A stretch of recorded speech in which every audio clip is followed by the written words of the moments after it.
আমাদেরও একটা এলোমেলো শৈশব ছিল। শৈশবে আমাদেরও একটা খেলার টিম ছিল। আমরা আবার ছিলাম অলরাউন্ডার। শুধু ফুটবল বা ক্রিকেট নয়, কদন, লুকোচুরি, হাডুডু, ব্যাডমিন্টন, কোনো খেলায় আসলে বাদ পড়েনি। এমনকি মেয়েদেরও অনেক খেলা খেলতাম। আমাদের নির্দিষ্ট কোনো মাঠ ছিল না। মাঠ ছিল ফসল উঠানোর পর পড়ে থাকা সেই খালি জমিটা।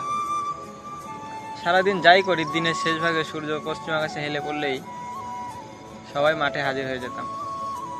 খেলার সামগ্রী কেনার জন্য সবার কাছ থেকে 20-30 টাকা করে উঠাইতাম। সেই টাকাই কারো কাছে থাকতো না।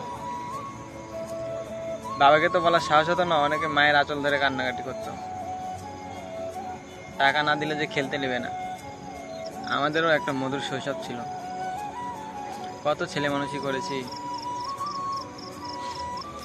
এসব কথা মনে পড়লে আসলে মাঝে মাঝে হাসি পায়, আবার অসম্ভব এক মন খারাপ এসে জানান দেয়, কিরে হাসিস কেন, তুই তো এখন ভীষণ একা। অথবা দীর্ঘশ্বাস ফেলে চারদিক তাকাই, তাকিয়ে দেখি সত্যি তো এখন ভীষণ একা। আসলে এই কোলাহলপূর্ণ শহরে দিন দিন চাপা পড়ে যাবে হাজারো স্মৃতি। তবে মনে থাকবে, আমাদেরও একটা এলোমেলো শৈশব ছিল। হয়তো খুবই অল্প সময়ের জন্য ছিল, কিন্তু মনে থাকবে অনেক দিন, হয়তো আজীবন।